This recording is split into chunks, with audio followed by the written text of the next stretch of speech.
রহমতুল্লাহি ওয়া বারাকাতুহু।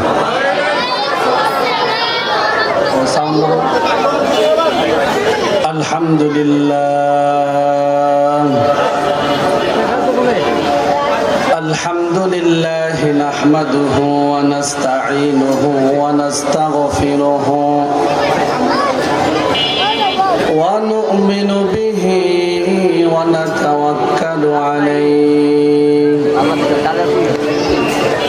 ওয়া নাউযু বিল্লাহি মিন শুরুরি আনফুসিনা ওয়া মিন সাইয়্যাতি আ'মালিনা। من يهده الله فلا مضل له ومن يضلله فلا هادي له ونشهد أن لا إله إلا الله وحده لا شريك له ونشهد أن سيدنا ومولانا محمدًا عبده ورسوله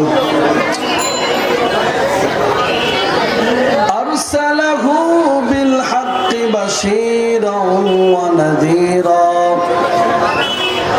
وداعيا إلى الله بإذنه سراجا وقمرا منيرا. أما بعد فأعوذ بالله من الشيطان الرجيم.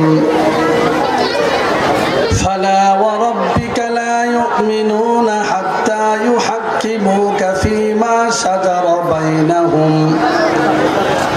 ثم لا يجدوا في أنفسهم حرجا مما قضيت ويسلموا تسليما.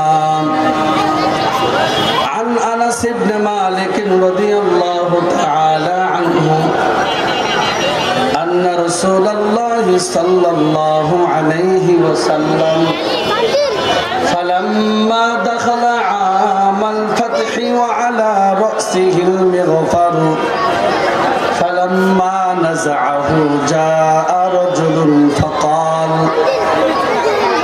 إن ابن خطل متعلق بأستار الكعبة فقال اقتلوه أو كما قال عليه الصلاة والسلام. صدق الله المولانا العظيم وصدق رسوله النبي الكريم ونحن على ذلك من الشاهدين والشاكرين والحمد لله رب العالمين. وقال تعالى في شأن حبيبه إن الله وملائكته يصلون على النبي يا أيها الذين آمنوا صلوا عليه وسلموا تسليما. সকলে মহাব্বতের সাথে দুরূদ ইব্রাহিম পাঠ করি। আল্লাহুম্মা সাল্লি আলা মুহাম্মাদ ওয়া আলা আলি মুহাম্মাদ কামা সাল্লাইতা আলা ইব্রাহিম ওয়া আলা আলি ইব্রাহিম ইন্নাকা হামিদুম মাজিদ.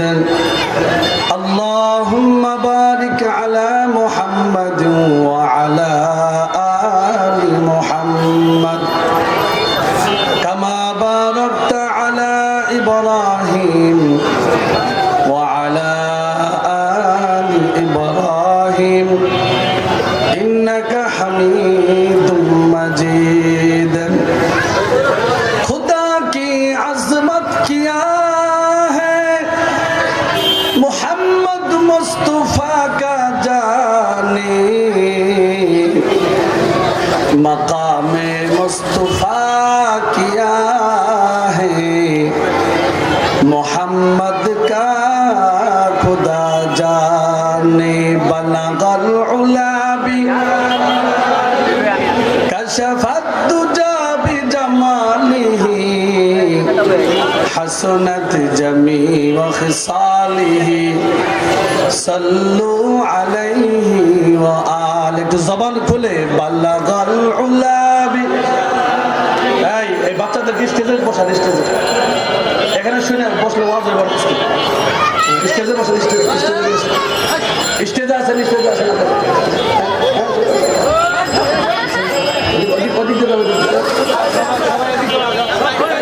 আপনি একটু চাপে চাপে আসেন, চাপে চাপে আসেন, একটু সামনে আসুন।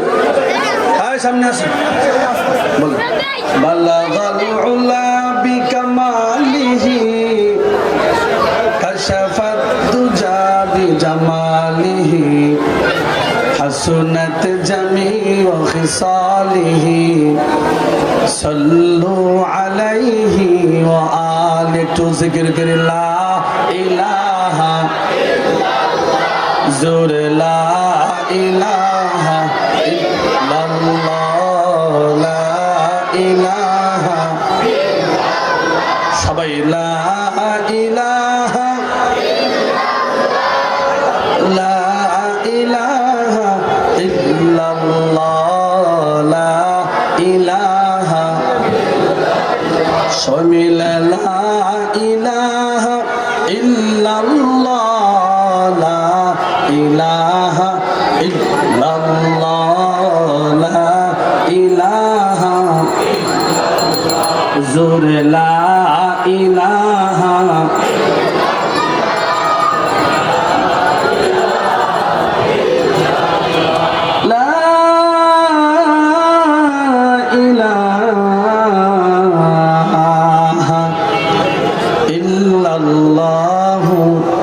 मुहम्मदुर रसूलुल्लाह सल्लल्लाहु अलैहि वसल्लम। रब्बि इश्रह ली सदरी व यस्सिर ली अमरी वहलुल उक़दतम मिन लिसानी यफ्क़हू कौली। সবাই আমার সাথে বলেন কেমন মুসলমান তুমি, কেমন মুসলমান, কেমন মুসলমান তুমি। সবাই বলেন কেমন মুসলমান তুমি, কেমন মুসলমান। নামাজের সাথে নাই পরিচয়, মানো না কোরআন তুমি, কেমন মুসলমান। ঠিক কিনা জোরে কর না। কেমন মুসলমান তুমি, তুমি রমজান এলে এখন আর রোজা দিনকে করো আঘাত, পয়সা কুড়ির নেই তো অভাব, দাও না তো যাকাত। ঠিক না? রমজান এলে এখন আর রোজা দিনকে করো আঘাত, পয়সা কুড়ির নেই তো অভাব, দাও না তো যাকাত। তুমি ইমানদারির বড়াই করো, নেই তোমার ইমান। ঠিক কিনা না? তুমি ইমানদারির বড়াই করো, নেই তোমার ইমান। তুমি কেমন মুসলমান, কেমন মুসলমান তুমি। নামাজের সাথে নাই পরিচয়, মানো না কোরআন তুমি, কেমন মুসলমান। তুমি সুদের টাকায় প্রাসাদ গড়ো, দোষ ছাড়ো না, দিন দুঃখী না খেয়ে মরে খবর রাখো না। ঠিক না? সুদের টাকায় প্রাসাদ গড়ো, দোষ ছাড়ো না, দিন দুঃখী না খেয়ে মরে খবর রাখো না। তুমি ঘুষ খেয়েও বিচার করো, সাজিয়া প্রধান। ঠিক কিনা জোরে কম। তুমি ঘুষ খেয়েও বিচার করো, সাজিয়া প্রধান তুমি, এমন মুসলমান, কেমন মুসলমান তুমি। নামাজের সাথে নাই পরিচয়, মানো না কোরআন তুমি কেমন মুসলমান, কেমন মুসলমান তুমি। সবাই বলেন আলহামদুলিল্লাহ। দুয়ারিপাড়া যুব সমাজ এলাকাবাসীর উদ্যোগে হাফেজ ছাত্রদের পাগড়ি প্রদান উপলক্ষে আজকের মাহফিলের সম্মানিত সভাপতি, প্রধান অতিথি, বিশেষ অতিথিবৃন্দ, মুআজ্জাজ মুকাররম জাতির মাথার মুকুট ওয়ারাসাতুল আম্বিয়া হযরত উলামায়ে কেরাম, দূর দূরান্ত থেকে আগত ইসলাম প্রেমিক তাওহীদ জনতা, পর্দার আড়ালে আমার সম্মানিত মা ও বোনেরা, সকলকে জানাই অন্তরস্থল থেকে এক রাশ ফুটন্ত লাল গোলাপের শুভেচ্ছা ও প্রাণ ঢাল অভিনন্দন। সর্বোপরি মহান আল্লাহ পাক রব্বুল আলামিনের দরবারে লাখ কোটি শুকর ও সুজুদ যে মহিয়ান গরিয়ান বিধাতা আল্লাহ পাক রব্বুল আলামিন আমাদেরকে ভালোবেসে মোহাব্বত করে জালিসুর রহমান উলামাদের নেসবতে, আল্লাহর ওলিদের নেসবতে কিছু সময় বসার তৌফিক দান করেছেন। এজন্য সকলে অন্তরস্থল থেকে বুক ভরা ভালোবাসেন, শ্রদ্ধার সাথে সিংহের মতো গর্জন দিয়ে, সিনার সমস্ত শক্তি দিয়ে কালিমাতুশ শুকর আদায় করি আলহামদুলিল্লাহ। শামসুল হিদায়া বদরুদ্দুজা বিশ্ব সভার সভাপতি, মানবতার আলোকবর্তিকা হেদায়েতের দিশারি, মানবতার সর্বশ্রেষ্ঠ প্রসূন, সর্বকালের সর্বশ্রেষ্ঠ রাসূল মহামানব, পূর্ণাঙ্গ মানবতার দীপ্তিমান চিত্রায়ণ, তাওহীদের সত্যে দীপ্ত রবি, শুষ্ক পৃথিবীর সিক্ত প্রাণ ধারা সাইয়্যিদুল মুরসালিন রাহমাতুল লিল আলামিন, শফিউল মুসলিমিন খাতামুন নবিয়্যিন সাইয়্যিদুল সাকালাইন, শফি আযম রাসূল আকরাম রাহমাতে আলাম নবিউল আরব ওয়াল আজম, হাবিবে কিবরিয়া আশরাফে আম্বিয়া সাইয়্যিদুল আম্বিয়া শাফিয়া মাহশর, সাকিয়া কাউসারা খায় নামদার তাজদার মদিনা, হযরত আহমদ মুহাম্মদ মুস্তাফা সাল্লাল্লাহু আলাইহি ওয়াসাল্লামের রওজা আতহারে লাখ কোটি দুরূদ ও সালামের হাদিয়া, যার চরিত্র মানবতার মধ্যে রয়েছে গোটা মানব জাতির কল্যাণ, কামিয়াবি ও সফলতা। আওয়াজ করে বলতে হবে ঠিক না বেঠিক? মুহতারাম হাজিরিন, সময় অত্যন্ত টাইট এবং প্যাকেট করা, দীর্ঘ সময় আলোচনা করার অবকাশ নেই। তবে সময়ের সংক্ষিপ্ত পরিসরে স্বাধীন বাংলাদেশে স্বাধীনভাবে এমন কিছু কথা বলবো, আপনারা শুনবেন, যে কথাগুলো বিগত 15 বছরে আমরা বলতে পারিনি, আপনারা শুনতে পারেন নাই। কথাগণ ঠিক না ঠিক? আজকে স্বাধীন দেশে ওই সমস্ত কথাই হবে যেই সমস্ত কথা 15 বছরে শুনতে পারেন নাই, আমরা বলতে পারি নাই। ঠিক কিনা বলেন? ঔষধের বোতলের ভিতরে একটা লেখা আছে শেক উইল বিফোর ইউজ। এই বাক্যের অর্থ হচ্ছে ঔষধ সেবনের পূর্বে বোতলটাকে ভালোভাবে ঝাঁকি দিয়ে নেবেন। কথা বলেন? যদি কোনো বোতলের লেখা নাও থাকে, ডাক্তার সাহেব বলে দেন সিরাপ পান করার পূর্বে ঝাঁকি দিবেন, এর মূল কারণ হচ্ছে উপাদানগুলো নিচে জমা হয়ে থাকে। ঝাঁকি দিলে একসাথে মিশে পান করলে প্রতিক্রিয়া বেশি হবে। কথা বলেন ঠিক কিনা? ঠিক তেমনি ভাবে আল্লাহ পাক রব্বুল আলামিন তার প্রিয় বান্দাদেরকে বিশেষ করে নিয়ামত দেওয়ার পূর্বে সেই নিয়ামত বহন করার মতো যোগ্যতার ক্ষমতা সেই ব্যক্তির আছে কিনা সেটাকে পরীক্ষা করার জন্য ওই ব্যক্তিকেও ঝাঁকি দিয়ে নেন, পরখ করে নেন, পরীক্ষা করে নেন, এরপর সেই বিশেষ নিয়ামত দান করেন। কথা বলেন ঠিক না বেটি? যেখানে কোরআনে পাকে আল্লাহ পাক রব্বুল আলামিন তার প্রমাণ দিয়েছেন, সাইয়্যিদুনা ইব্রাহিম আলাইহিস সালাতু ওয়াস সালামকে যখন বিশেষ করে নিয়ামত দিতে চাইলেন, নিয়ামত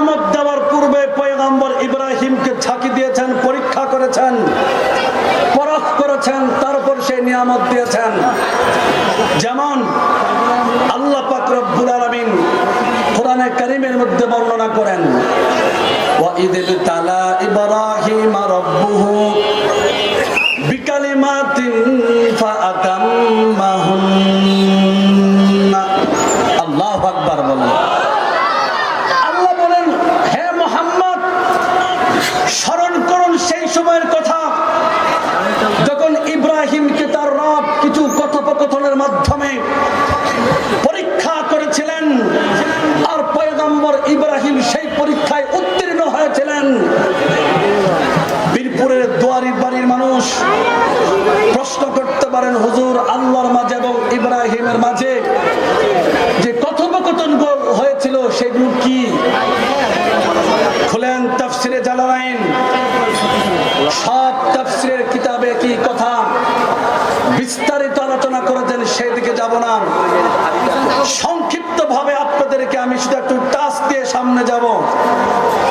ইমাম জালালউদ্দিন সুয়ুতী রহমতুল্লাহি আলাইহি তিনটা ব্যাখ্যা এনেছেন। নাম্বার 1, বিআওয়ামির নওয়াহিন কাল্লাফাহু বিহা, বলে আল্লাহ পাক রব্বুল আলামিন পয়গম্বর ইব্রাহিমকে কিছু আদেশ, কিছু নিষেধের দায়িত্ব দিয়েছিলেন।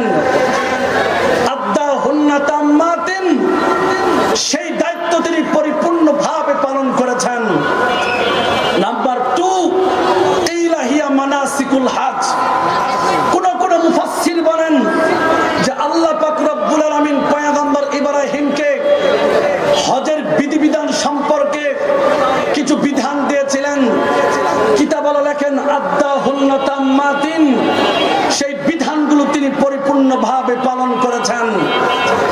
নাম্বার 3, কিলা, কোন কোন মুফাসসির বলেন আল মাযমাযাতু ওয়াল ইসতিনশাকু ওয়াস সিওয়াকু ওয়া কাসতুশ শারিবি ওয়া ফারকুর রাসি ওয়া কালমুল আযফারি ওয়া নাতফুল ইবতি ওয়া হালকুল আনাতি ওয়াল খিতান ওয়াল ইসতিনজাউ।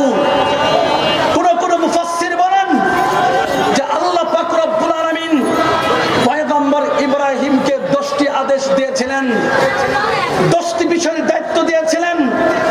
1 নাম্বার, কুলি করা, নাকে পানি দেওয়া, মেসওয়াক করা। এরপরে চুল কাটা, নখ কাটা, মুছ কাটা, চুলের সিঁথি কাটা।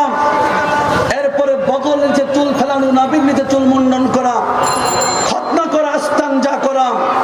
যে 10 বিষয়ের কথা আল্লাহর নবী হাদিসের মধ্যে বলেছেন, সেই হাদিস নাসাই শরীফের মধ্যেও আছে। দুয়ারি বাড়ির মানুষ প্রশ্ন করতে পারে, হুজুর, এই কুলি করা, নাকে পানি দেওয়া, মেসওয়াক করা, চুল কাটা, সিঁথি কাটা, জন্মের পর থেকে আমার আব্বা, আমার মা আমাদেরকে শিক্ষা দিয়েছেন, কান ধরে সেলুনে চুল কাটিয়েছেন, আমাকে ধরে পিতামাতা নখ কেটে দিয়েছেন। এইগুলো আবার আল্লাহ তাআলার পক্ষ থেকে দায়িত্ব হতে পারে কিনা, আল্লাহর নবীর হাদিসে বলতে হয় কিনা? মুহতারাম হাজিরিন, যুবক ভাইদেরকে বলি, এই চুল কাটার ভিতরেও আল্লাহর নবীর সুন্নাত আছে, আখলাক আছে। আর তোমার বন্ধু ইহুদি, খ্রিস্টান, বেঈমান, নাস্তিক, মেসি, নেইমারের কাটিং আছে, কালচার আছে। কথা বলো ঠিক না বেটে? মুহতারাম হাজিরিন, মেয়েদেরকে দেখবেন, লক্ষ্য করবেন, হিংস্র জানোয়ার প্রাণীর মতো বড় বড় করে নখ রাখে। মুহতারাম হাজিরিন, প্রশ্ন করতে পারেন কেন নখ কাটতে হবে? মনে রাখতে হবে আপনাকে, নখ কাটার ভিতরেও আল্লাহর নবীর সুন্নাহ আছে, আখলাক আছে। আর বিভিন্ন ইহুদি, খ্রিস্টান, বেঈমান, নাস্তিক, সেলিব্রিটি, নষ্টা, ভ্রষ্টা, নায়কের ধরে কালচার আছে। কথা বলো ঠিক না বেটে? মুহতারাম হাজিরিন, সেই বিষয়ে আমার উদ্দেশ্য না, আমার উদ্দেশ্য হলো পরীক্ষা। পয়গম্বর ইব্রাহিমকে পরীক্ষা করলেন, ঠিক না বেটে? মুহতারাম হাজিরিন, আপনি তো চলে গেলেন 10,000 ভাস্কর্য 5 আগস্ট সন্ধ্যা সূর্য অস্তমিত দেওয়ার পূর্বেই গোটা বাংলাদেশের সমস্ত মূর্তি, ভাস্কর্যকে মাটির সাথে ধূলিসাৎ করে দিল, গুড়িয়ে দিল। রাষ্ট্রের 4,000 কোটি টাকা মাটির সাথে ধূলিসাৎ হয়ে গেল। আপনি তো মুদির কুলে গিয়ে বাসর ঘরে বসে আছেন, কিন্তু রাষ্ট্রের সম্পদগুলো নষ্ট করেছেন। কথা বলেন ঠিক না বেটে? 5 আগস্ট মূর্তি, ভাস্কর্য ভাঙ্গার মাধ্যমে দেশে প্রমাণ হয়েছে এই দেশ ইসলামের বাংলাদেশ।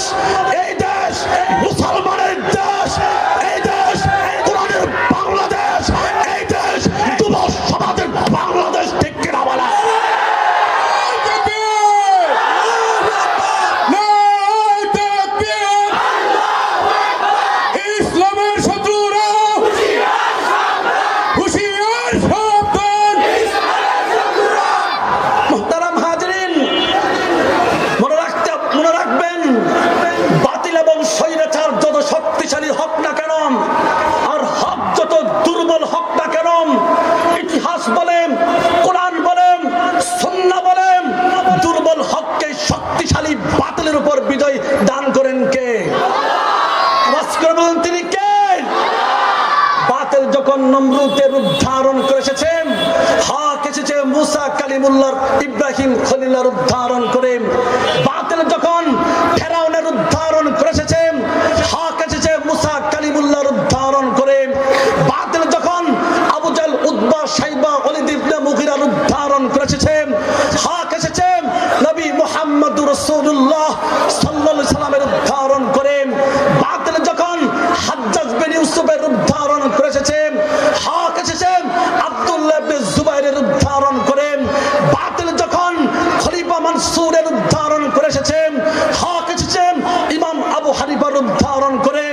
বাতিল যখন খলিফা মুতাসিম বিল্লাহর রূপ ধারণ করে এসেছে, হক এসেছে ইমাম আহমদ ইবনে হাম্বলের রূপ ধারণ করে। বাতিল যখন তাতারীদের রূপ ধারণ করে এসেছে, হক এসেছে ইবনে তাইমিয়ার রূপ ধারণ করে। বাতিল যখন শাহ আল জুতির রূপ ধারণ করে এসেছে, হক এসেছে ইমাম গাজালির রূপ ধারণ করে।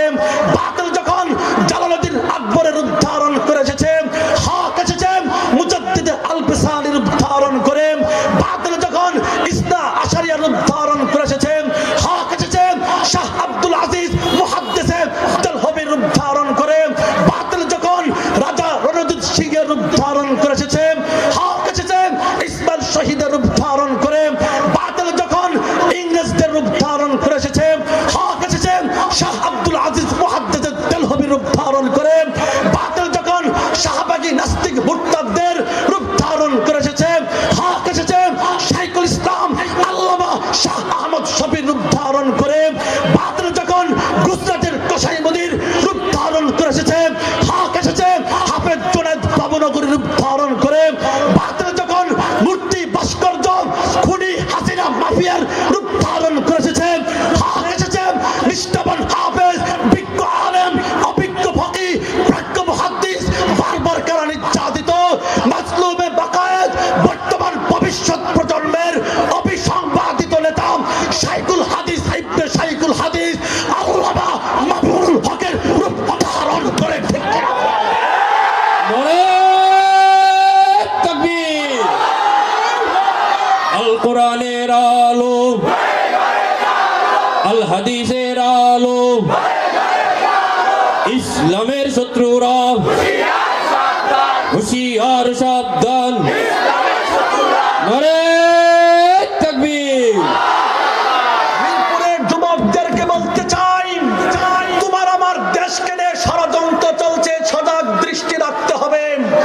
ঠিক কিনা বলুন? তারা হাজিরিন, বাতিল যত বড় শক্তিশালী হোক, স্বৈরাচার যত বড় শক্তিশালী হোক, ইতিহাস বলে তার বিজয় দুর্বল হককে আল্লাহ পাক রব্বুল আলামিন শক্তিশালী হকের উপর বিজয়, শক্তিশালী বাতিলের উপর বিজয় দান করেন কে? মুসলমান, আজ আমরা ভেদাভেদ নিয়ে বসে আছি, অথচ মুসলমানদের অবস্থা অত্যন্ত নাজুক। কেবল মুসলমানরাই হচ্ছে কাফের মুশরিকদের আক্রমণের একমাত্র লক্ষ্য বস্তু। তাজ কাউকে ব্যাখ্যা করে বোঝানোর অবকাশ রাখে না। আসমানের নিচে জমিনের উপরে পৃথিবী নামক এক গ্রহের কোথাও যদি কোন লাশের স্তূপ পাওয়া যায়, কোন বিধ্বস্ত ঘর বাড়ি বিরান জনপদের সন্ধান পাওয়া যায়, খুঁজতে তালাশ নিয়ে দেখবেন হতভাগা মুসলমানদের লাশ চতুর্দিকে নির্যাতিত নিষ্পেষিত, মুসলমানদের আত্মচিৎকার, বিশ্ব মুসলমানদের নাম নেশানাকে চিরতরে মুছে দেওয়ার জন্য নিক্ষেপ করা হচ্ছে হাজার হাজার টন বোমা। বিস্ফোরিত ভারতের গন্ধে পৃথিবী আজ এক মৃত্যুপুরীতে পরিণত হয়েছে। কথা বলেন ঠিক না বেঠিক? মুসলমান আজ যদি ভেদাভেদ করতে থাকো, কে আলিয়া কে কওমি, কে জামাতি, কে ওহাবি, কে সুন্নি, আর কে জামাত ইসলাম, কে খেলাফত মজলিস, কে ইসলামী আন্দোলন বাংলাদেশ, ভেদাভেদ যদি করতে থাকো, মনে রাখবে তোমার আমার আল্লাহ এবং রাসূলকে নিয়ে, ইসলামকে নিয়ে কটূক্তি চলতেই থাকবে। কখনো তারের শেষ আসবে, কখনো নৌকা আসবে, তোমার আমার ভাগ্য পরিবর্তন হবে না। কথা বলো ঠিক না বেঠিক? আর যদি মুসলমান মাথার পাগড়ি বাজায় বেঁধে খুদার জমিনে রাজপথে স্লোগান দিতে পারো, পরিষ্কার ভাষায় বলতে চাই, আমেরিকার হোয়াইট হাউসে কালেমার পতাকা উড়বে, রাশিয়ার মস্কো মুসলমান দখল করবে, দিল্লির লাল কেল্লা মুসলমান শাসন করবে, খুদার কসম গোটা পৃথিবীর রাজ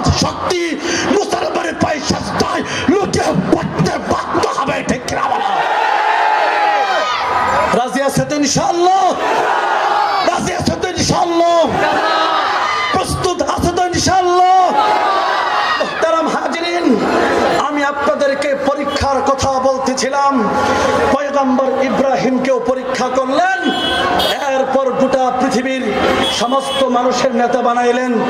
মিল্লাতা আবিকুম ইব্রাহিম জাতির পিতা বানিয়েছেন। কথা বলেন ঠিক না বেঠিক? মুহতারাম হাজিরিন, ঠিক তেমনি ভাবে ইসলামের প্রতিটি সূত্র, প্রতিটি কাজে আল্লাহ পাক রব্বুল আলামিন পরীক্ষা নিয়েছেন শুধুমাত্র ইসলামকে কবুল করার জন্য। কথা বলেন ঠিক না বেঠিক? শত বছর যাবত দাওয়াত ও তাবলীগের কাজ আমাদের দিকে আসছে। পথভ্রষ্ট সন্ত্রাসী গুন্ডা চোর বাটপার গুলো 3 দিন 1 চিল্লা 3 চিল্লা 2 চিল্লা লাগিয়ে সোনার মানুষে তারা পরিণত হয়েছে। কথা বলেন ঠিক না বেঠিক? এই দাওয়াত ও তাবলীগের কাজের মধ্যেও আল্লাহ পাক রব্বুল আলামিন পরীক্ষা করলেন কোন তাবলীগ ধান আর কোন তাবলীগ চিটা। কথা বলেন ঠিক না বেঠিক? পরীক্ষা করেন মাইনাস করে দিলেন চিটাকে, কারণ ধান আর চিটা কখনো একসাথে থাকতে পারে না। শুধু ধান আর চিটা একসাথে থাকতে পারে না। ধান 1 মণের দাম আছে অনেক টাকা, কিন্তু চিটা 1 ট্রাক যদি না 1 টন যদি চিটা নিয়ে যান, এটা পুইরে সরকার হবে, তুষ হয়ে যাবে, কিন্তু ধান পুড়ে ভাত হবে, ভাত থেকে মানুষের রিজিক হবে। কথা বলেন ঠিক না বেঠিক? দুইটা কখনো একসাথে থাকতে পারে না। আমরা বলি আমির মানতে হবে, এটা মানতে হবে। আমরা বলি আল্লাহ তাআলা কোরআনেও বলেন, কিভাবে আল্লাহ বলেন, ইয়া আইয়ুহাল্লাযীনা আমানু আতিউল্লাহ ওয়া আতিউর রাসূল ওয়া উলিল আমরি মিনকুম। আল্লাহ বলে, হে ইমানদারগণ, আল্লাহ এবং তার রাসূলের আনুগত্য করো। ওয়া উলিল আমরি মিনকুম, তোমাদের মধ্যে যারা ক্ষমতায় অধিষ্ঠিত তাদের অনুসরণ করো।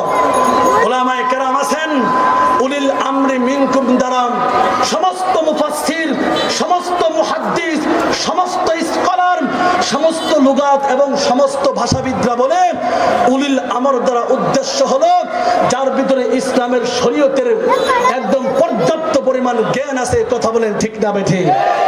মুহতারাম হাজিরিন, আমরা বলি হেদায়েতের মালিক একমাত্র আল্লাহ।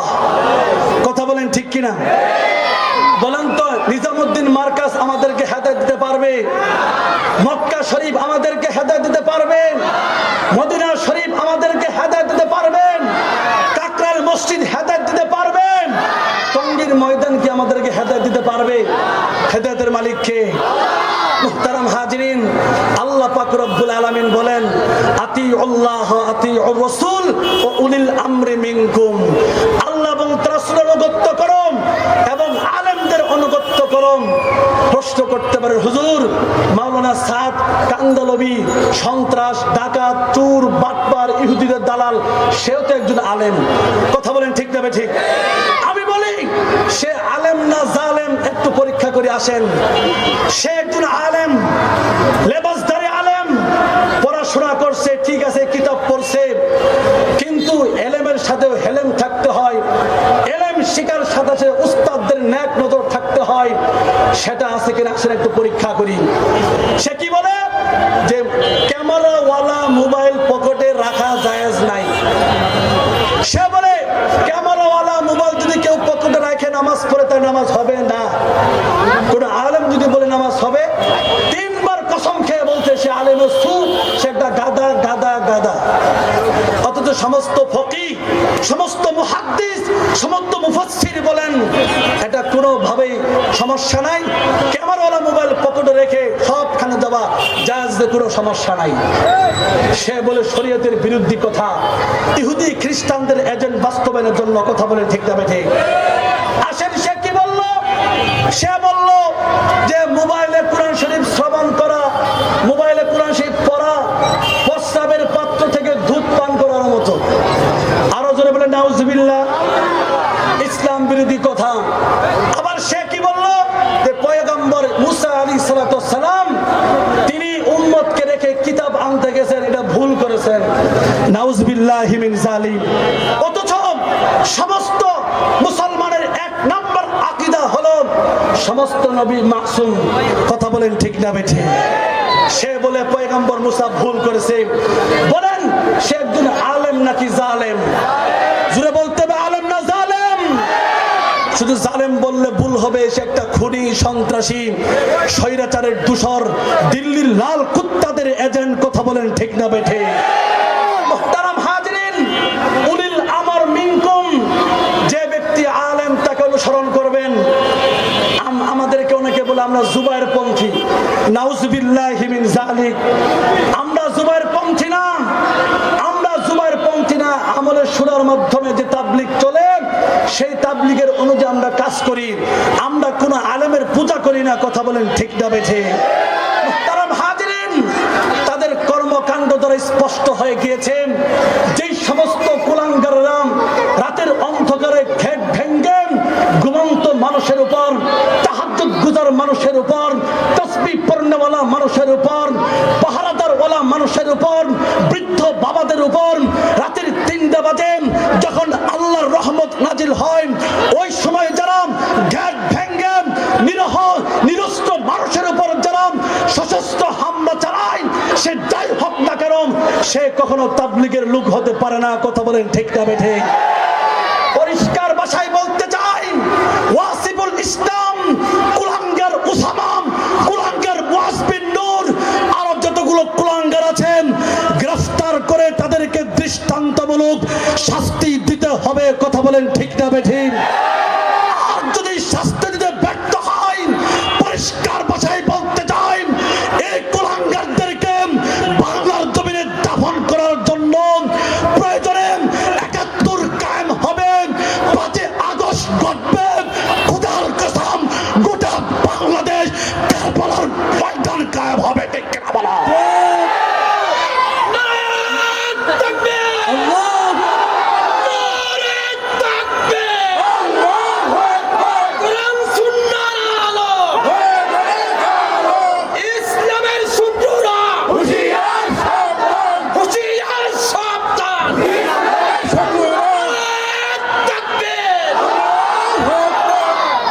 তাবলীগ থেকেও আমাদেরকে পরীক্ষা করে নিয়েছেন।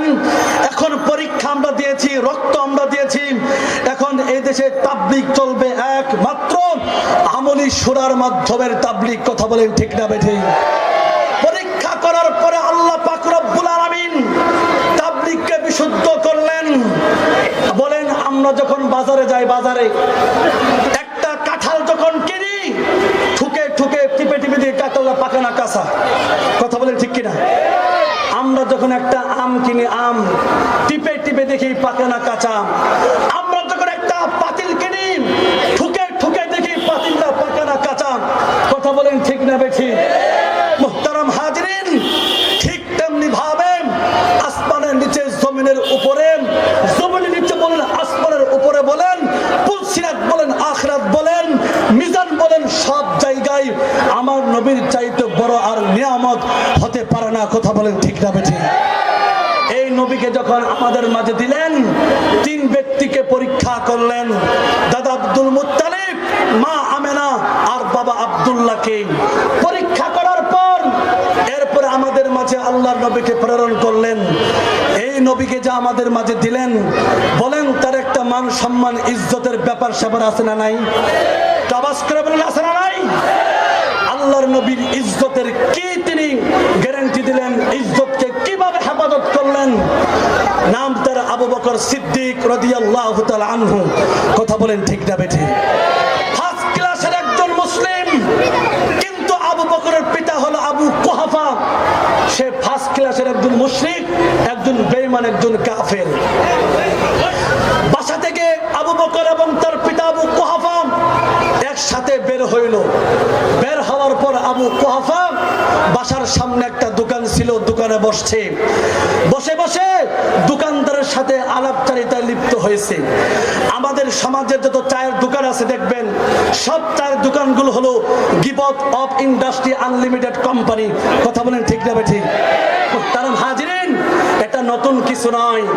1400 বছর যাবত চলে আসছে।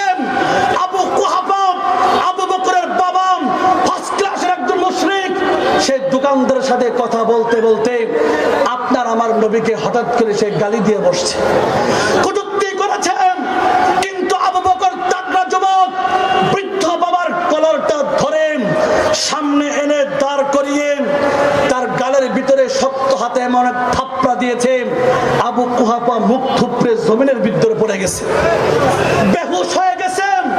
হুশ ফিরে আসার পর চোখের ইশারায় আবু বকরকে বলতেছে, মদিনার নবী বলছে, আরহামু উম্মতি বি উম্মতি আবু বকর। আবু বকরের হৃদয় সবচেয়ে সাফ হৃদয়, আর আবু বকর তুমি আমার গালে থাপ্পড়া মারলা পুত্র হইয়া। আবু বকর চোখের ভাষা বুঝলেন আর স্পষ্ট ভাষায় জানিয়ে দিলেন, পিতা আমার হাতে তরবারি ছিল না, আপনার ভাগ্য ভালো। যদি তরবারি থাকতো তাহলে এখনই আপনার গর্দানটা আমি দেহ থেকে আলাদা করে দিতাম। আল্লাহু আকবার বলেন। এই কথা বলে আবু বকর আল্লাহ রাসূলের দরবারে চলে গেছে। আল্লাহ রাসূল দেখলেন আবু বকরের চেহারায় চিন্তার ছাপ, টেনশন, পেরেশানি। রাসূল জিজ্ঞাসা করলেন, আবু বকর এত টেনশন পেরেশানি কেন? আবু বকর বলতেছেন, ইয়া রাসূলুল্লাহ, আমার পিতা আবু কুহাফা আপনাকে গালি দিয়েছে, সহ্য করতে পারি নাই, শক্ত হাতে বৃদ্ধ বাবার গালে থাপ্পড়া দিয়েছি, মুখ থুপড়ে জমিনে পড়ে গেছে। আল্লাহ রাসূল বলতেছে, আবু বকর তুমি সত্যি কি কাজ করছো? আল্লাহু আকবার বলেন। রাসূল চিন্তা করছে এই কাজ তো ওমর করবে, আবু বকর তো করার কথা না। কথা বলেন ঠিক কিনা? আবু বকর বলছি আমি নিজেই করছি এই কাজ। রাসূলের ভিতরে মায়া লাগছে, বৃদ্ধ বাবার মারছে। রাসূল আবু বকর ওয়াদা করো এই কাজ আর কোনোদিন করবে না। আবু বকর তিনি বুঝতে পারলেন আখেরি নবী, দয়ার নবী মায়ায় পড়ে গেছেন। পরক্ষণেই তিনি বললেন, ইয়া রাসূলুল্লাহ, আমার পিতার ভাগ্য বলে আমার হাতে তরবারি ছিল না। রাসূল স্পষ্ট ভাষায় বলতে চাই, যদি আমার হাতে তরবারি থাকতো সেই তরবারি দিয়ে আমার পিতার গর্দান আমি দেহ থেকে আলাদা করে দিতাম। আল্লাহু আকবার বলেন। এই ছিল আশিক রাসূলের পরিচয়। কথা বলেন ঠিক তবে ঠিক। আল্লাহ পাক রব্বুল আলামিন সব কিছু দেখলেন। কথা বলেন। দেখার পরে আল্লাহ পাক রব্বুল আলামিন জিবরাইলকে বললেন, মুহাম্মদকে জানায় দাও আবু বকর যে কাজটা করেছে এটাই সঠিক, এটাই রাইট, এটা তার ঈমান, এটা তার আশিক রাসূলের পরিচয়। কথা বলেন ঠিক তবে ঠিক। খুলো সূরাতুল মুজাদালা 22 নম্বর আয়াত, লা তাজিদু কওমান ইউমিনুনা বিল্লাহি ওয়াল ইয়াউমিল আখির ইউআদ্দুনা মান হাদ্দাল্লাহ ওয়া রাসূলাহুম ওয়ালাউ কানু আবাআহুম আও আবনাআহুম আও ইখওয়ানাহুম আও আশীরাতাহুম। আল্লাহ পাক রব্বুল আলামিন বলেন, কোন জাতি, কোন সম্প্রদায়, যদি কোন কওম, যেই জাতি, যেই কওম, যেই সম্প্রদায় আল্লাহ এবং আখিরাতকে বিশ্বাস করে, সেই জাতি, সেই কওম, সেই সম্প্রদায় তারা আল্লাহ এবং রাসূলের দুশমনদের সাথে কখনো বন্ধুত্ব স্থাপন করবে না। কথা বলেন ঠিক না বেঠে? সেই আল্লাহ এবং রাসূলের দুশমন ওয়ালাউ কানু আবাআহুম, যদিও নিজের পিতা হয়, আও আবনাআহুম, যদিও নিজের সন্তান হয়, আও ইখওয়ানাহুম, যদিও নিজের ভাই ব্রাদার হয়, আও আশীরাতাহুম, সেই আল্লাহ এবং রাসূলের দুশমন যদিও নিজের গোষ্ঠীর লোক হয়, কিন্তু যেই সম্প্রদায়, যেই জাতি, যেই গোষ্ঠী আল্লাহ এবং আখিরাতকে বিশ্বাস করে, তারা কখনো আল্লাহ এবং রাসূলের দুশমনদের সাথে কখনো পিরিত মারবে না। কথা বলো ঠিক না বেঠে? সূরাতুল মুজাদালার 22 নম্বর আয়াত থেকে সমস্ত প্রমাণ হয়ে গেল। সমস্ত ফকিহ, সমস্ত মুহাদ্দিস, সমস্ত মুফাসসির, সমস্ত ইসলামী স্কলার বলে আল্লাহ এবং রাসূলের দুশমনদের সর্বোচ্চ শাস্তি হবে মৃত্যু দণ্ড। কথা বলো ঠিক না বেঠে? মুহতারাম হাজিরিন, বসেন, বসেন, যেখানে বসেন বসেন। মুহতারাম হাজিরিন, এই হলো ওমর আবু বকর সিদ্দিক রাদিয়াল্লাহু তাআলা আনহুর কথা। আসেন এবার হযরত ওমর ফারুক রাদিয়াল্লাহু তাআলা আনহুর ঘটনা। নাম তার ওমর ফারুক। কথা বলেন ঠিক না বেঠি? কিন্তু হঠাৎ করে তার নাম হলো আল ফারুক। আমাদের সমাজের ছোট ছোট বাচ্চাদের যখন আর নাম রাখি, ময়না, বাবু, পাখি, টিয়া রাখি কি রাখি না? প্রত্যেকটা নামের একটা করে শানানুজুল আছে। কথা বলেন ঠিক না বেঠি? আচ্ছা, নাম তার ওমর, কিন্তু হয়ে গেল ওমর ফারুক, আল ফারুক। আল ফারুক শব্দের অর্থ হলো সত্য মিথ্যার পার্থক্যকারী।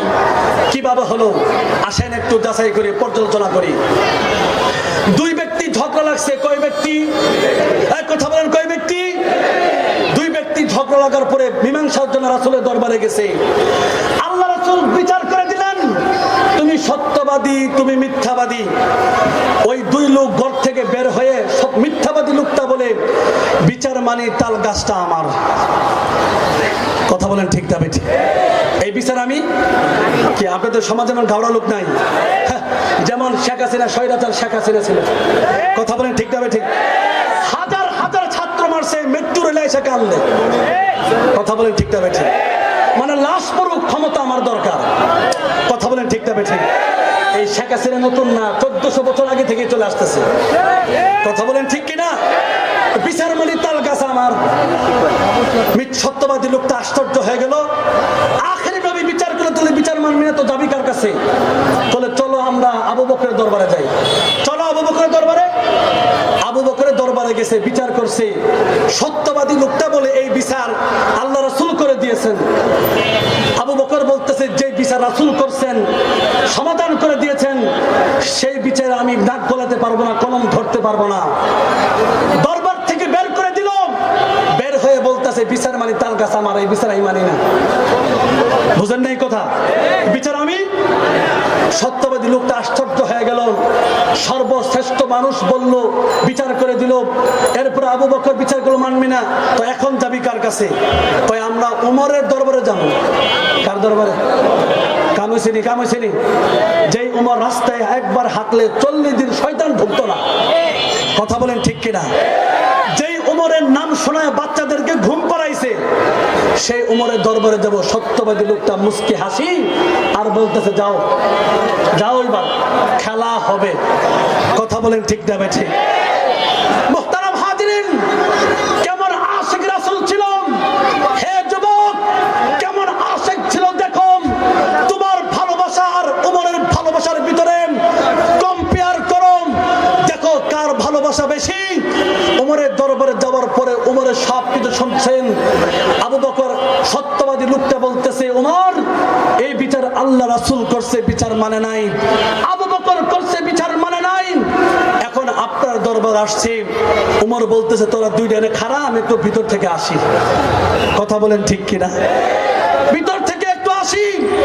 ভিতরে গিয়েছেন, নাঙ্গা তরবারি নিয়েছেন, খুশমুক্ত তরবারি নিয়ে মিথ্যাবাদী লোকটার গর্দানের উপর রেখে বলতেছেন, যেই বিচার রাসূল করছেন, যেই বিচার আবু বকর করছেন, সেই বিচার যদি কোনো মানুষ না মানে, সে আর যাই হোক মুমিন হতে পারে না, মুসলমান হতে পারে না। সে একজন সাকিব রাসূল, আল্লাহ রাসূলের দুশমন, তার দুনিয়াতে থাকার কোনো অধিকার নাই। কথা বলেন ঠিক না বেঠিক? এক কূপ দিয়ে গর্দানটা দেহ থেকে আলাদা করে দিছে। সত্যবাদী লোকটা দৌড়াই আল্লাহ রাসূলের দরবারে গেছে। গিয়ে বলতে, ইয়া রাসূলুল্লাহ, উমর তো কিচ্ছা খতম করে দিছে। কি খতম? ওই লোকটা আপনার বিচার মানে নাই, আবু বকর বিচার মানে নাই। উমরের দরবারে গেছি, শোনার পরে তাকে খতম করে দিছে। ইয়া রাসূলুল্লাহ, আমারও মারতো, আমি দৌড়াই আপনার দরবারে চলে আসছি, আমার উমর ধরতে পারে নাই। আল্লাহ রাসূল কষ্ট পাইলেন। উমর একজন মুসলমানকে মারলো, উমর কাজটা ঠিক করে নাই। বলেন তো এই সব কিছু আল্লাহ তাআলা দেখতেছেন কিনা? আর চিৎকার করে বলেন। আল্লাহ পাক রব্বুল আলামিন জিব্রাইলকে, জিব্রাইল তাড়াতাড়ি আয়াত নিয়ে নাজিল করো, মুহাম্মদকে জানায় দাও উমর যে কাজটা করেছে 100% রাইট, এটাই সত্য, এটাই তার ঈমান, এটাই আশিক রাসূলের পরিচয়, এটাই হচ্ছে আপনার প্রতি, আমার প্রতি, আখিরাতের প্রতি ভালোবাসা। কথা বলেন ঠিক না বেঠিক? আল্লাহ নিজের কসম খায় আয়াত নাজিল করলেন, সূরাতুন নিসা 63 নম্বর আয়াত। হে যুবকরা, গুগলের ভিতরে, ফেসবুকে, ইউটিউবে কত সার্চ করে আকাম কুকাম দেখো। গুগলে সার্চ করো, সূরাতুন নিসা 63 নম্বর আয়াত, অনুবাদ পড়ো, শানে নজুল পড়ো, ব্যাখ্যা পড়ো, দেখো ইসলামী স্কলাররা, মুহাদ্দিস, মুফাসসির আল্লাহ পাক রব্বুল আলামিন কি বলেছে। কথা বলেন ঠিক না বেঠিক? কসম খেয়ে আয়াত নাজিল করে দিলেন, ফালা না রাব্বিকা, আপনার রবের কসম, হে মুহাম্মদ আপনার রবের কসম, আপনার রবের কসম, লা ইউমিনুনা, সেই ব্যক্তি কখনো মুমিন হতে পারে না যেই ব্যক্তি হাত্তা ইউহাক্কিমুকা ফীমা শাজারা বাইনাহুম, পরস্পরের ঝগড়া হয়েছে, আপনাকে মুমিন, আপনাকে বিচারক হিসেবে মানে নাই, সে কখনো মুমিন হতে পারে না। সুম্মা লা ইয়াজিদু ফি আনফুসিহিম হারাজাম মিম্মা কাদাইতা, আপনি যে বিচার করবেন সেই বিচার সম্পর্কে কোন ধরনের কণ্ঠাবোধ থাকা যাবে না। ওই সাল্লিমু তাসলিমা, সেই বিচারকে স্বতঃস্ফূর্তভাবে মানতে হবে, তাহলে কেবলমাত্র সবেমাত্র সেই মুমিন। আর যদি আপনার বিচার না মানে সে কখনো মুমিন হতে পারে না। কথা বলেন ঠিক না বেঠিক? মোহাম্মদ ওমর কোন মুমিন মুসলমানকে মারা নাই, সাথে রাসূলকে মারছে। আয়াত দ্বারা প্রমাণ হয়েছে যে যে ব্যক্তি আল্লাহ এবং রাসূলের দুশমনি করবে, বিরোধিতা করবে, কটূক্তি করবে, তার সর্বোচ্চ শাস্তি হবে মৃত্যুদণ্ড। কথা বলেন ঠিক না বেঠিক? এবার তো কোরআনের আয়াত শুনলেন আর দুইটা শানুজুল শুনলেন, হাদিস শোনার দরকার আছে না নাই? খুলেন বুখারী, বাবু দুখালিল হারামিন ও মাক্কাতা বিগাইরি ইহরামিন, অধ্যায়ের ভিতরে খুলেন, উলামায়ে কেরাম আছে তারা জানেন। আন আনাস ইবনে মালিক রাদিয়াল্লাহু তাআলা আনহুম আন্না রাসূলুল্লাহ সাল্লাল্লাহু আলাইহি সাল্লাম ফালাম্মা দাখালা আমাল ফাতহি ওয়া আলা রাসিহিল মিগফারু। আনাস ইবনে মালিক থেকে বর্ণিত, রাসূলুল্লাহ সাল্লাল্লাহু আলাইহি সাল্লাম যখন মক্কা বিজয়ের সময় মক্কায় প্রবেশ করলেন, তখনও তার মাথার ভিতর লোহার হেমলেট পরা।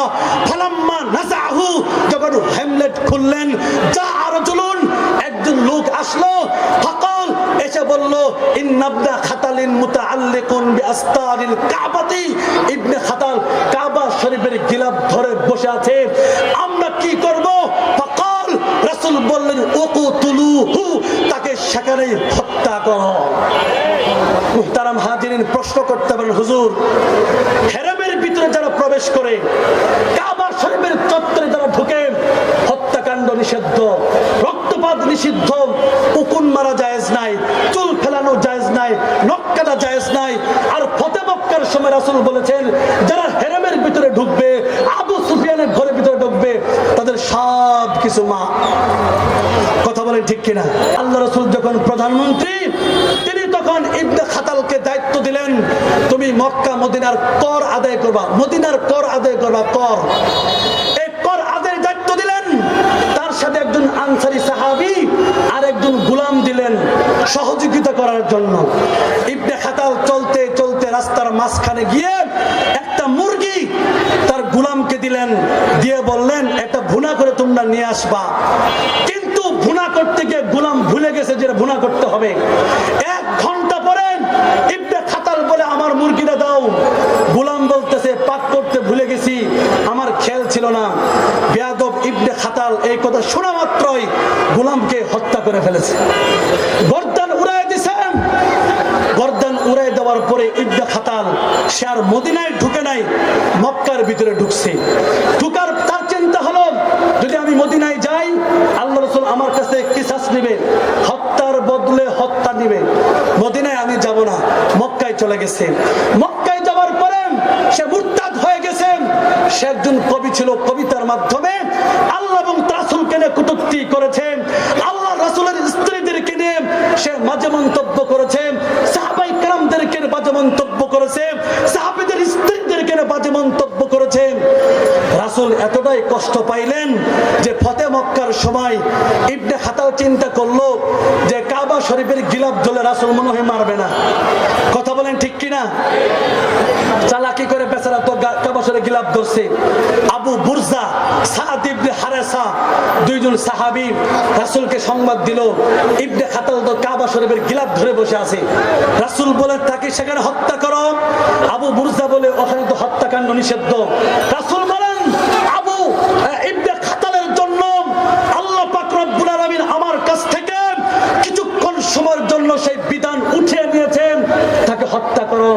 আবু বুরজা, সাদ ইবনে হারেসা ইবনে খাতালকে তাকে টেনে হেঁচড়ে বের করে হজরে আসওয়াদ এবং মাকাম ইব্রাহিমের মাঝখানে ফেলে তাকে হত্যা করে জাহান্নামে পাঠিয়েছে। কথা বলেন ঠিক না বেঠিক?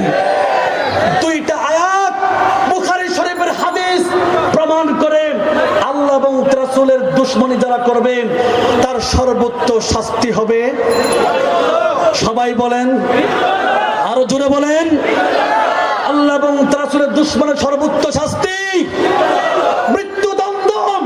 সে যত বড় জাহেল হোক, যত বড় লোক হোক না কেন, মনে রাখতে হবে যে ব্যক্তি আল্লাহ এবং তার রাসূলকে গালি দেয় তার কোনো বংশীয় পরিচয় নাই, তার কোনো গোত্রীয় পরিচয় নাই, তার কোনো রাজনৈতিক পরিচয় নাই, তার একটাই পরিচয়, সে আল্লাহ এবং তার রাসূলের দুশমন। কথা বলেন ঠিক না বেঠিক?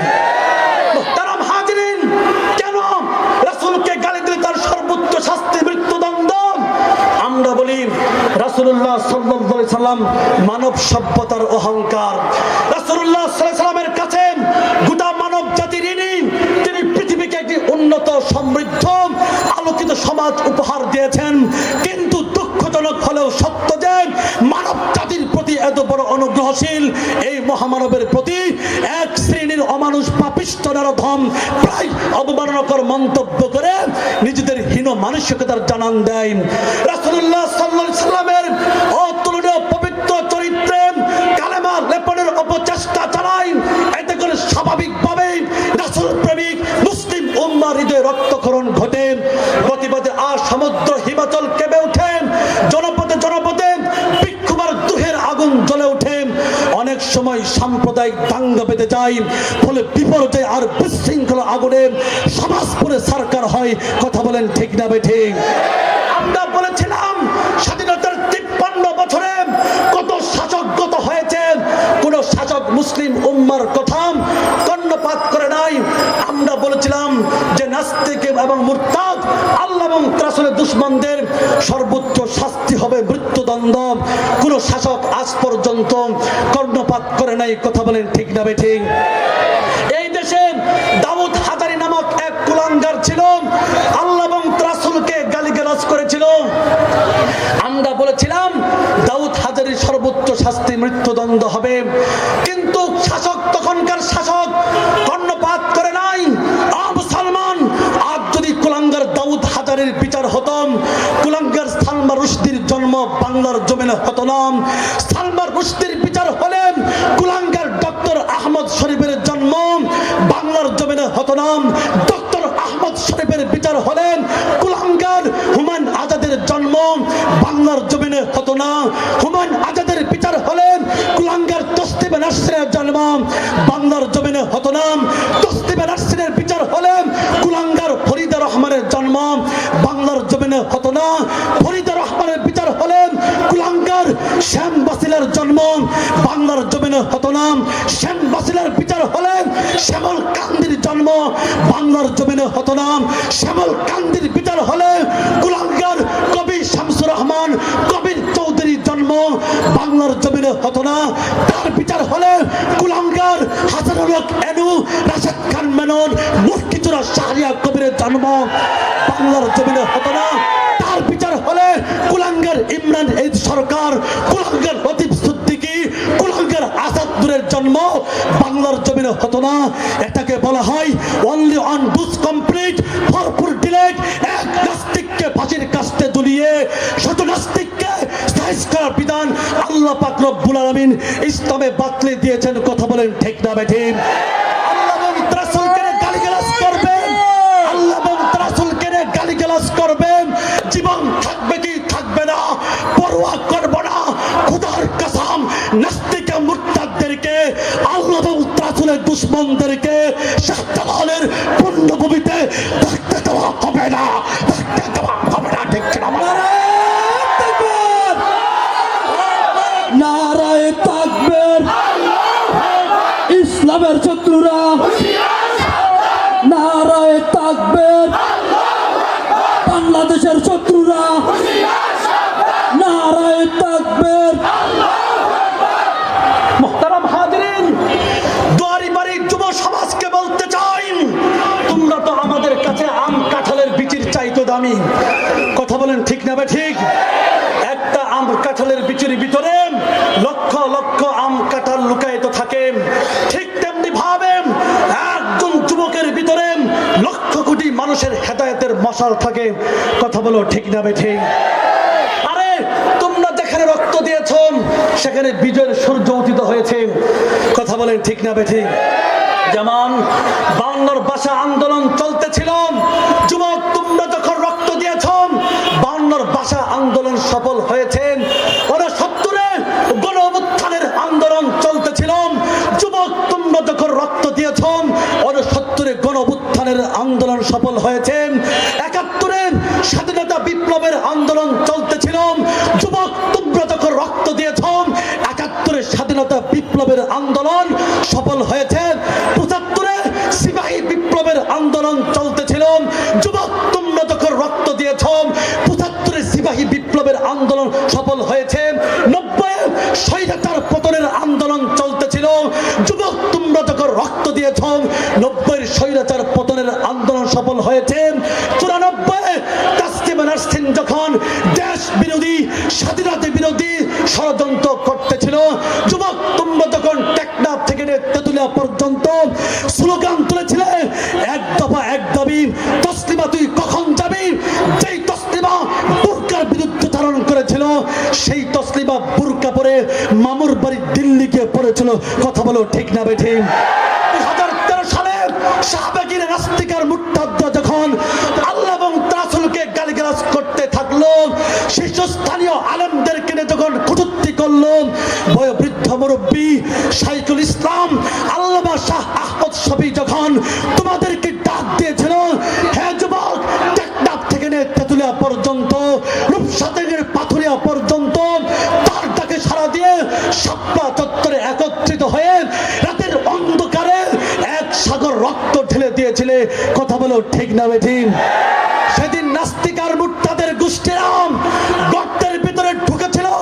হে যুবক, আজ সেই গর্তের ভিতরে পাথরের চাপা দাও, ঘোষণা করো মিরপুরের জমিনে একজন যুবক বেঁচে থাকতেন নাস্তিক আর মুরতাদের গোষ্ঠীরা গর্তের ভিতরে থাকবি, খোদার কসম গর্ত থেকে বের হতে পারবি না। ঠিক কিনা বলো?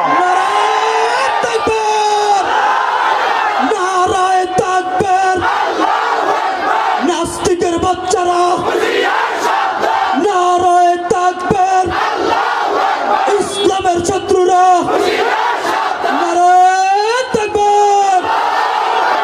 আর কুলাঙ্গার সাদ কান্দলবির কিছু কুলাঙ্গার আছে স্বৈরাচারের দোসর, সাদিয়ানি নামক সম্প্রদায় বাস্তবায়ন করতে চাই। আরেকটা স্বৈরাচারের দোসর আছে প্রেম প্রীতির মানুষ, 16 বছর দুধ কলাতে পোষণ করছে, তার নাম হচ্ছে ইসকন। কথা বলেন ঠিক না বেঠিক?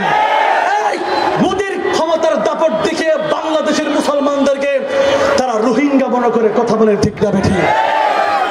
ইসকনের গোষ্ঠীরা আর সাদিয়ানি কাদিয়ানি এই কুলাঙ্গারের গোষ্ঠীরা মনে রাখ, ইসলাম এদেশে কচুরি পানার ভেসে আসেনি। কথা বলেন ঠিক না বেঠিক? মুসলমান মিরপুরের যুবকদেরকে বলি, তারিকুল ইসলাম শাহ মুজিবাউদ্দিন দেখো, পড়ো, বুঝো, ইতিহাস শোনো, পড়ো। সুদূর আটলান্টিক মহাসাগরের পূর্ব পার্শ্বে মাদিনাতুল আসিফ থেকে দেখো উকবা ইবনে নাফের কবর সেখানে পড়ে আছে। সুদূর চীনে গিয়ে দেখো উসমান বিন আব্বাসের কবর সেখানে পড়ে আছে। সুদূর জর্দান গিয়ে দেখো জাফর তাইয়ার আব্দুল্লাহ ইবনে রাওয়াহার কবর সেখানে পড়ে আছে। সুদূর তুরস্কের রাজধানী ইস্তাম্বুলে গিয়ে দেখো আবু আইয়ুব আনসারীর কবর সেখানে পড়ে আছে। সুদূর মিশর গিয়ে দেখো আমর বিন আসের কবর সেখানে পড়ে আছে। সুদূর ইরাকে গিয়ে দেখো হযরত আব্বাসের কবর সেখানে পড়ে আছে। সুদূর বসরায় গিয়ে দেখো হযরত আনাসের কবর সেখানে পড়ে আছে। সুদূর কুফায় গিয়ে দেখো হযরত আলীর কবর সেখানে পড়ে আছে। সুদূর বসরায় সুদূর দামেস্কে গিয়ে দেখো হযরত বেলালের কবর সেখানে পড়ে আছে। সুদূর আরব সাগরের পারে মাকামে ঈসা গিয়ে দেখো আবু আব্দুল্লাহর কবর সেখানে পড়ে আছে। সুদূর ময়দানে উহুদ থেকে দেখো আমর ইবনে জুমুর কবর সেখানে পড়ে আছে। সুদূর সোমালিয়া থেকে দেখো ফজল ইবনে আব্বাসের কবর সেখানে পড়ে আছে। এক সাগর রক্ত হাজারো ব্যক্তির কবরের উপর এবং লাখো লাখো ব্যক্তির পবিত্র রক্তের উপর ভর করে ইসলাম ঢাকা রাজধানী হয়ে মিরপুর 11 পর্যন্ত পৌঁছেছে। কথা বলো ঠিক না বেঠিক? সেই ইসলামকে বিভ্রান্তি ছড়াবেন, ইসলামকে কটূক্তি করবেন। ইসকন এবং সাদ সম্প্রদায়কে বলতে চাই, যদি ধর্মের বাড়াবাড়ি বন্ধ না করো, দেশে ইসলাম নদীর ষড়যন্ত্র বন্ধ না করো, খোদার কসম করে বলছি চালানকে যেমন কাটা তারে ফেলে নির্মমভাবে শহীদ করা হয়েছে, ঠিক তেমনি ভাবে এক একটা সাদিয়ানীদেরকে ধরবো, এক একটা ইসকনকে ধরবো, এক একটা নাস্তিকার মুরতাদদেরকে ধরবো, শাহজালালের পুণ্যভূমিতে জিজ্ঞাসা দাফন করবো, ঠিক কিনা বলা? ইসলামের শত্রুরা হুঁশিয়ার সাবধান। নারায়ে তাকবীর। এই দেশ নাস্তিক মুরতাদদের দেশ নয়, ঠিক কিনা বলেন? এই দেশ কার্ল মার্কসের নয়, এই দেশ মাও সেতুংয়ের নয়, এই দেশ বুশ ট্রাম্প গুজরাটের কসাই মুদির নয়, কথা বলেন ঠিক না বে ঠিক? এই দেশ 92% মুসলমানের দেশ, এই দেশ ইমামউদ্দিন বাঙালির দেশ, এই দেশ সুলতান মাহমুদ গজনবীর দেশ, সুলতান সালাউদ্দিন আইয়ুবীর দেশ, শাহজালালের দেশ, শাহপরানের দেশ, শাইখুল হাদিস শাইখুল ইসলাম আল্লাহ মামুনুল হকের দেশ, কথা বলো ঠিক না বে ঠিক? আল্লামা সৈয়দ পীর সাহেব ফয়জুল করিমের দেশ, রেজাল করিমের দেশ, ইসলাম প্রেমিক তাওহীদুল আদম ছাত্র সমন্বয়কের দেশ, কথা বলো ঠিক না বে ঠিক? রক্ত যদি চাও, শাপলা চত্বরে রক্ত দিয়েছি, পঞ্চগড়ে রক্ত দিয়েছি, নাসিরনগরে রক্ত দিয়েছি, আমরা ভুলাতে রক্ত দিয়েছি, টঙ্গীর ময়দানে দুইবার রক্ত দিয়েছি, রক্তের বন্যা বয়ে যাবে।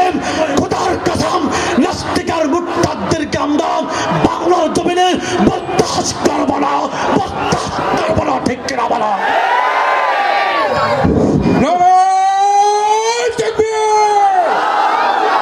আল্লাহু আকবার।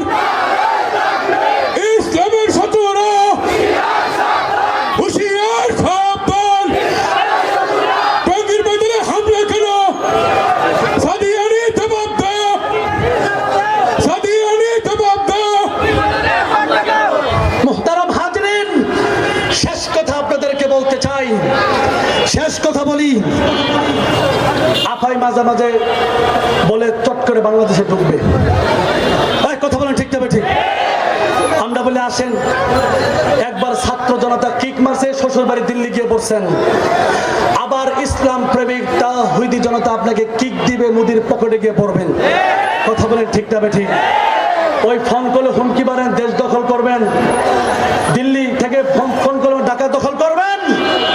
পরিষ্কার ভাষায় বলতে চাই, আমার দেশের স্বাধীনতা যদি বাধাগ্রস্ত হয়, আমার দেশের সার্বভৌমত্ব যদি বুলণ্ঠিত হয়, আমার দেশের ধর্মপ্রাণ জনগণের দিন ও ধর্মের উপর যদি আগ্রাসন চালানো হয়, দিনপ্রত্যের সঙ্গে বলতে চাই, সকল চক্রান্ত ষড়যন্ত্রের জাল ছিন্ন ভিন্ন করে হিমালয় সম বাধা বিপত্তি দুমড়ে মুচড়ে দলিত মথিত পদপৃষ্ঠ করে আমার দেশের স্বাধীনতা হেফাজত করে ছাড়বো, কথা বলো ঠিক না ঠিক? সাথে সাথেই এই মেসেজ দিতে চাই, দিন ও ধর্মের মহিমা সমুন্নত রাখতে প্রয়োজনে রক্ত সাগর পাড়ি দিব, জীবনের সর্বোচ্চ উদ্ধার করে দিব। দেশ রক্ষার্থে যদি আল্লাহ এবং রাসূলের দুশমনদেরকে সাইজ করার জন্য, খতমের চেয়ারকে রক্ষা করার জন্য, আল্লাহর নবীর ইজ্জত রক্ষা করার জন্য যদি হেফাজত ইসলাম বাংলাদেশের আমির আল্লামা মুহিবুল্লাহ বাবু নগরী আমাদেরকে রক্ত দেওয়ার জন্য, জীবন দেওয়ার জন্য আহ্বান করে, পরিষ্কার ভাষায় বলতে চাই, আল্লাহ এবং রাসূলের ইজ্জত হেফাজতের জন্য, খতমের চেয়ারকে হেফাজত করার জন্য, দেশের স্বাধীনতা রক্ষা করার জন্য, এক সাগর রক্ত দেওয়ার জন্য প্রয়োজনে তাহাটাকে সারা দিয়ে আবার আমরা স্বপ্ন চত্বরে যাব।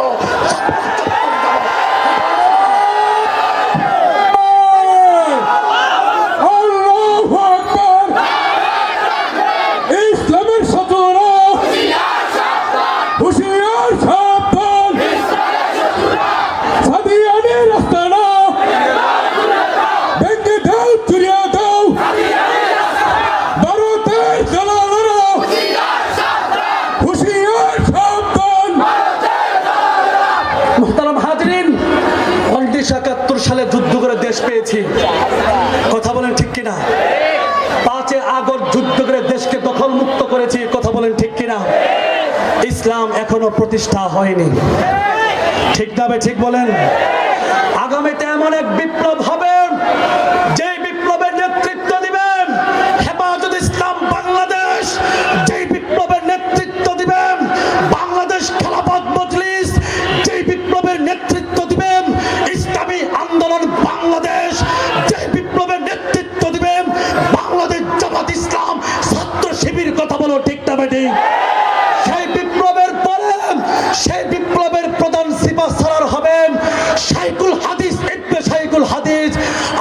মামুনুল হক সেই বিপ্লবের পরে সোনার বাংলাদেশে আল্লাহর নবীর ইজ্জতের হেফাজত হবে, খতমিরাবাদের চেয়ার হেফাজত হবে। সেই বিপ্লবের পরে 56,000 বর্গ মাইল লাল সবুজের বাংলাদেশের সংবিধান হবে মহাপবিত্র ঐশী গ্রন্থ আল কোরআন। ঠিক কিনা বলো? রাজি আছেন তো ইনশাআল্লাহ? সেই বিপ্লবের জন্য রাজি আছেন তো ইনশাআল্লাহ? ইসলামেরই জন্য দেশের হয়েছে জন্ম, ইসলামের বিরুদ্ধে গেলে দেশ হবে ভিন্ন। ঠিক কিনা? ইসলামেরই জন্য দেশের হয়েছে জন্ম, ইসলামের বিরুদ্ধে গেলে দেশ হবে ভিন্ন। ইসলামের বিরুদ্ধে যারা নেছে অবস্থান, এই বাংলায় ঠাই হবে না তাও হিন্দুস্তান। ঠিক কিনা? চলো চলো সামনে চলো, বুঝকণ্ঠে আওয়াজ তুলো, সবাই মিলে একই তালে দাও না স্লোগান, নারায়ে তাকবীর, নারায়ে তাকবীর। বিশ্বনবীর অপমান সইব না রে মুসলমান, বিশ্বনবীর অপমান, বিশ্বনবীর অপমান। ওই দিল্লি না ঢাকা, ওই দিল্লি না ঢাকা, গুলামি না আজাদি, আজাদি আজাদি গুলামি না আজাদি, আজাদি আজাদি দিয়েছি তো রক্ত, রক্তের বন্যায় ইসলামের শত্রুরা আল কোরআনের আলো, নারায়ে তাকবীর। মুসলমানের এই দেশেতে নাস্তিকদের ঠাই নাই, নাস্তিকদের পক্ষে যারা তাদের কোনো রক্ষা নাই। ঠিক কিনা? এই দেশেতে থাকতে হলে কোরআন মানতে হবে, কোরআন মানলে তারা বিতাড়িত হবে। ঠিক কিনা? চলো চলো সামনে চলো, বজ্রকণ্ঠে আওয়াজ তুলো, সবাই মিলে একই তালে দাও না স্লোগান, নারায়ে তাকবীর, নারায়ে তাকবীর। ইসলামের শত্রুরা দিল্লি না ঢাকা, গুলামি না আজাদি, দিয়েছি তো রক্ত,